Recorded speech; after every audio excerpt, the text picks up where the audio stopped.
नमस्कार, आप देख रहे हैं DTV भारत और मैं हूं आपके साथ निर्भय किशोर। और निर्भय के इस विश्लेषण में आप सभी का बहुत बहुत स्वागत करते हैं। साथ ही साथ 9 वर्ष के आप सभी को ढेर सारी शुभ मंगल कामनाएं।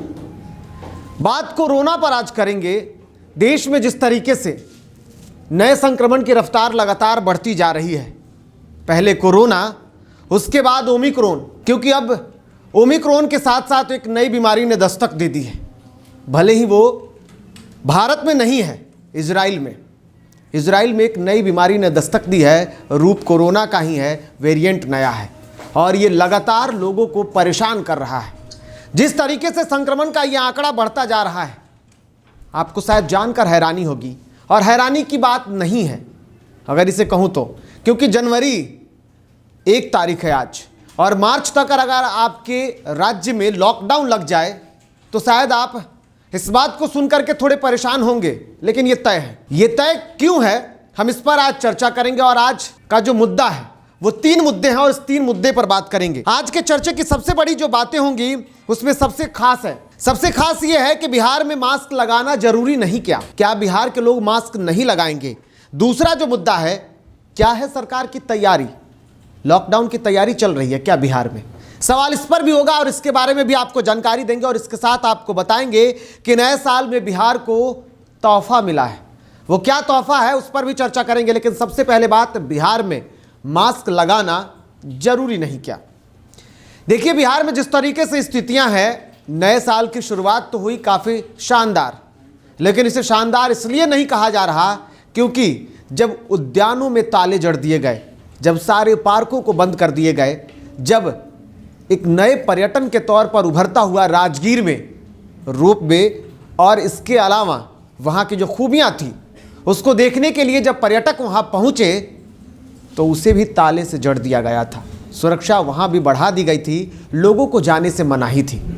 तो भाई, शुरुआत तो बेहतर नहीं हुई, लेकिन इस थोड़ी सी पाबंदियों को आप बदल सकते हैं अगर आपने एक छोटे से शस्त्र जो आपके पास मौजूद है, इस मास्क का इस्तेमाल करना अगर आपने नहीं शुरू किया तो फिर ये समस्या बढ़ती जाएंगी। क्योंकि बिहार में कोरोना की रफ्तार सबसे तेज़ी से बढ़ रही है और 209 दिनों के अगर आंकड़े को देखेंगे तो 209 दिनों में ही ये आंकड़े जो हैं वो 100 से अधिक होने लगे हैं। ये वही बिहार है जहां सभी जिलों में जो आंकड़े थे वो खत्म हो गए थे, वो शून्य पर आ गए थे। लेकिन देखते ही देखते गुरुवार और शुक्रवार, शनिवार आज है और आज का रिपोर्ट नहीं आया है, लेकिन पिछले 2 दिनों के मैं आपको आंकड़े बता दूं। सबसे पहले मैं आपको बता देता हूं शुक्रवार के दिन। शुक्रवार को एक दिन में 105 मामले सामने आए, जिसमें PMCH के 4 डॉक्टर और स्वास्थ्यकर्मी संक्रमित पाए गए। इतना ही नहीं, अब जो आंकड़े दिखे उस आंकड़ों के मुताबिक अगर देखा जाए तो बिहार में 267 मरीजों की संख्या हो गई, जिसमें बुधवार को 60 मरीज आए थे, जिसमें 26 मरीज। इसके अलावा 209 दिनों बाद इतनी बड़ी संख्या मिली है। 5 जून को 143 मरीज मिले थे और उसके बाद शुक्रवार को यह आंकड़ा सबसे अधिक दिखा।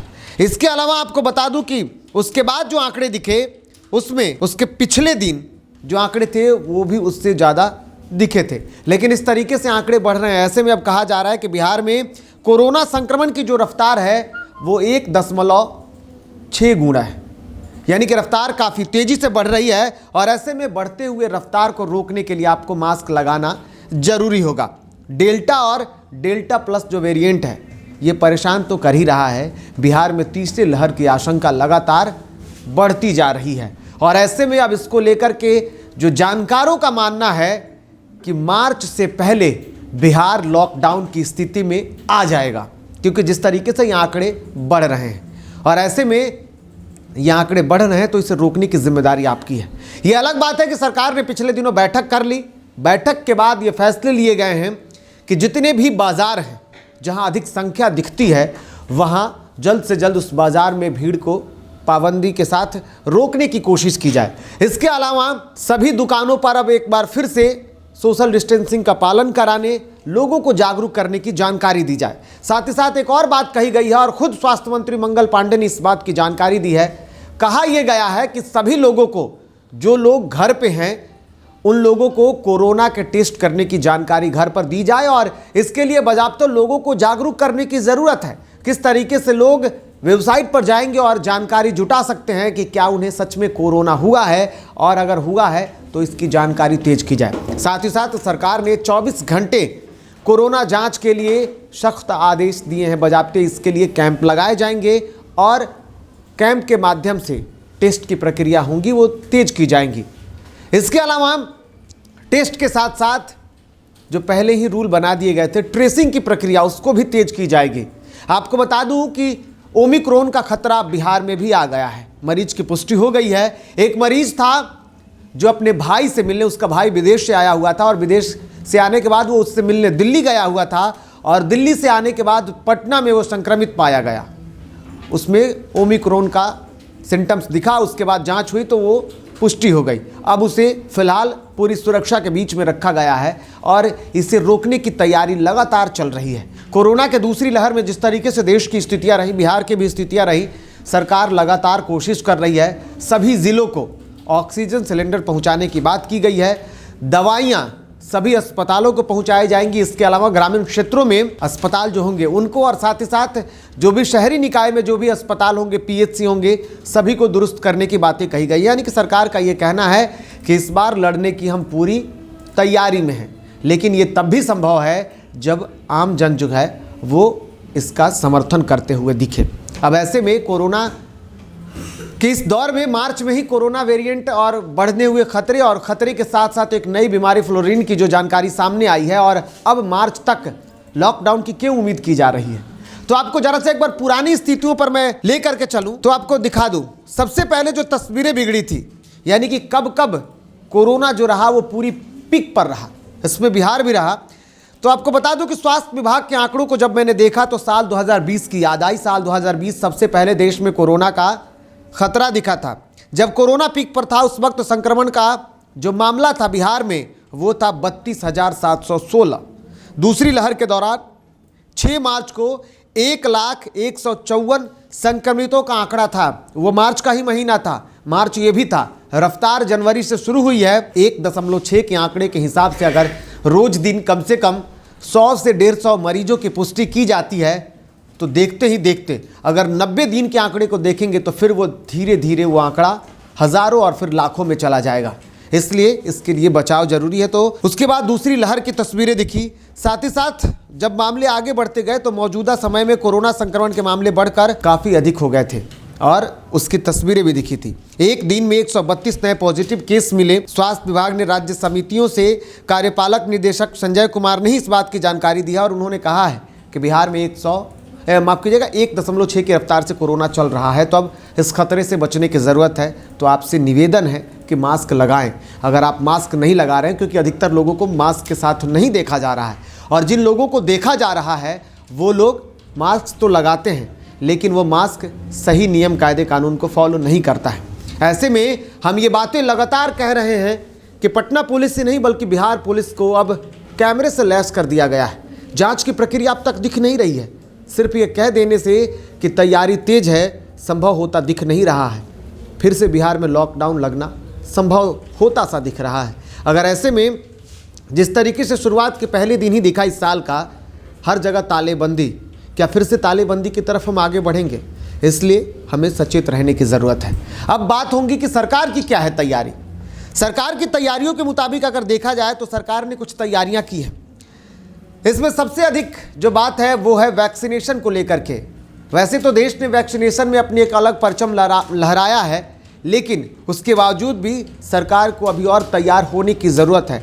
तभी लोगों को बचाया जा सकता है और इस पर पाबंदी लगाई जा सकती है। तो सरकार की तैयारी है कि सभी जिलों को टीका आवंटित कर दिया गया है और लोगों को इस बात के लिए अलर्ट कर दिया गया है कि आप वैक्सीन लें। साथ ही साथ 3 जनवरी से अब 15 साल से अधिक उम्र के जो बच्चे भी होंगे उनको भी वैक्सीन लगाया जाएगा, जिसके लिए 32,200 डोज जो है वैक्सीन का सभी जिलों को भेज दिया गया है।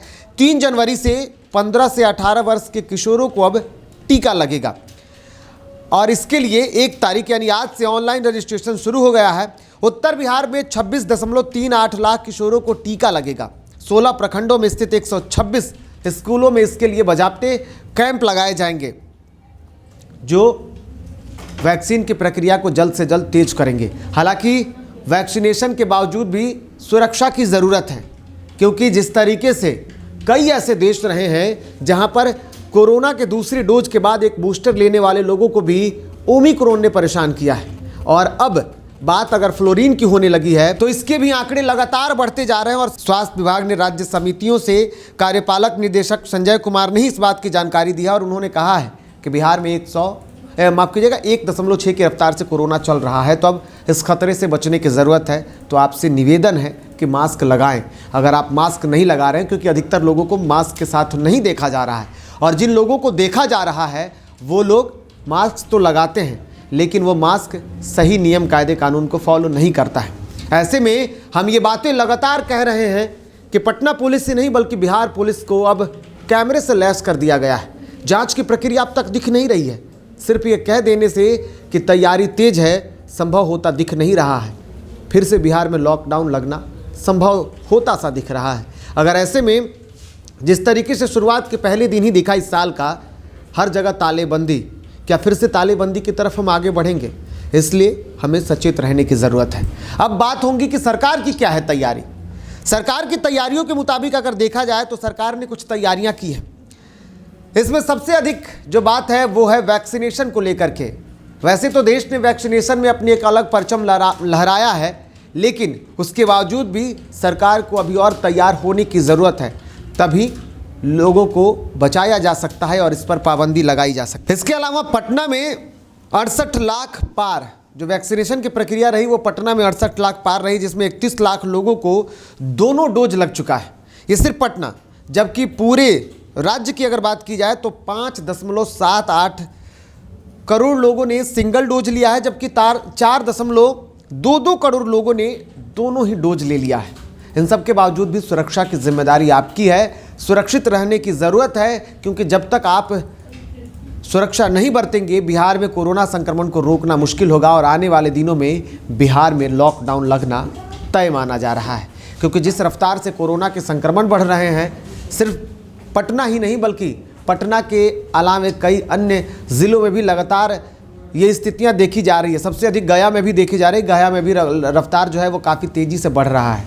तो जब तक स्वस्थ नहीं रहेंगे, आप सुरक्षित नहीं रहेंगे, कोरोना से इस देश को निजात नहीं दिलाया जा सकता है। इसलिए आप सबसे निवेदन है कि मास्क लगाएं, सैनिटाइज़र का प्रयोग करें, स्वस्थ रहें, सुरक्षित रहें। देखते रहें DTV भारत। नमस्कार।